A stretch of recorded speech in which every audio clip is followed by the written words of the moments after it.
Во салата за поредување беше нечисто со крв и плацента на подот, а јас очекував чиста и стерилна атмосфера зашто прв пат се породував. Немаше бокс, немаше каде да се стават нозата, па морав цело време да ги држам само и во исто време да напнувам. Ми беше со сила пукнат водењакот пред време и покрај тоа што бев 7 сантими отворена. На сестрата која ми правеше клистирање и се спиеше па лошо го изведе тоа и при породување исфрлив доста екскремент кој што можеше да предизвика инфекција. За првото порадување, после 2-3 буткања, ќерка ми беше надвор, а јас му реков на докторот дека ова е најубавото нешто што сум го искусила. Ова порадување ми остана како едно прекрасно искуство, но за жал со второто дете нема финансиска можност да се порадам приватно и се порадив на клиника. Како што почна порадувањето, го слушам докторот како и вика на сестрата: "Ножициве се тапи, не сечат. Дајте други."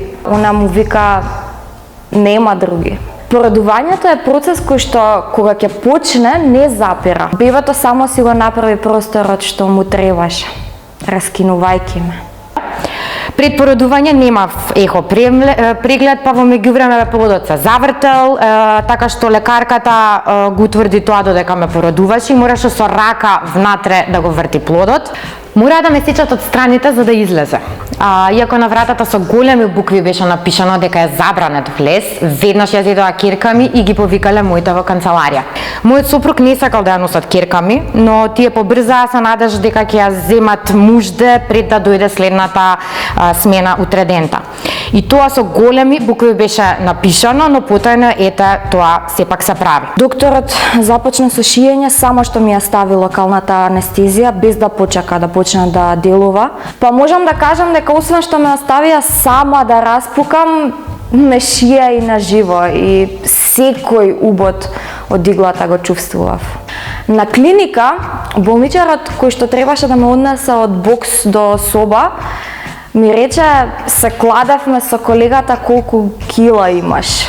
Рековме: "Ако ја пораѓаат оваа со анестезија, како ќе ја префрлиме од кревет на количка?" Во меѓувреме седев сама во салата со болки од засеците, кои почна да ги шие една, а ги заврши друга лекарка. 47 конци. 2 пати падна во несвес од лошото шиење, денеска имам проблеми.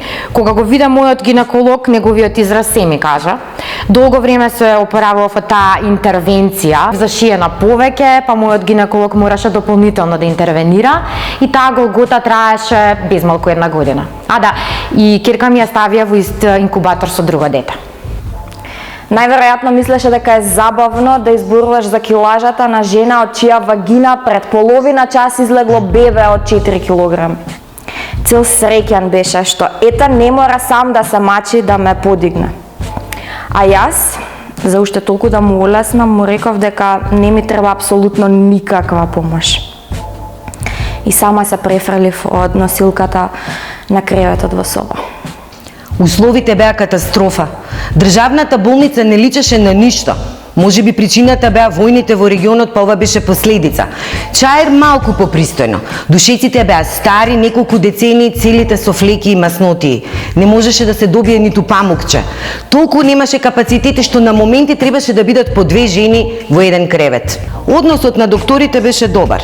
Медицинските сестри и болничарките се однесуваа катастрофално. Јас лично немав проблем, но забележав дека однесувањето кон албанките беше ужасен. Во чаир им се дереа дека раѓаат по 100 деца и дека заслужуваат да ги боли. Не сакаа да им помогнат во никој поглед. Во државна болница требаше да ми дадат крв, но одбиваа да го направат тоа без да наведат причина, освен дека е кризна состојба во регионот. Односот беше многу лош. Иако немаше топла вода, се туширав секој ден. А имаше една сестра која секој ден ми префрлаше. Да се тушираш и бањаш, во иста соба си со многу жени. Абе како ова ти е прва бременост? Обично вашите раѓаат порано. Кога и кажав за ладната вода, ме прекори со поглед. Отпосле дознав дека миризбата е од некоја инфекција која ја имав и водењакот полека ми течеше тие денови. Искрено, многу ме нервираше таа сестра која само префрлаше нешто за ромите. Односот беше одличен. Имам паника од дигли, па има фуфка од спиналната или како и да се вика, ама ме замавтаа со муавет и не сконтав кога ме боцнале. Си одспав некој саат, пошто до 3 ноќта бев на концерт.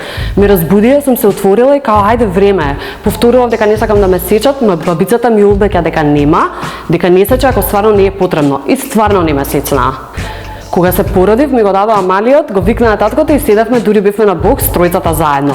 Може би звучи како реклама, ама стварно ми беше едно од најубавите искуства во животот.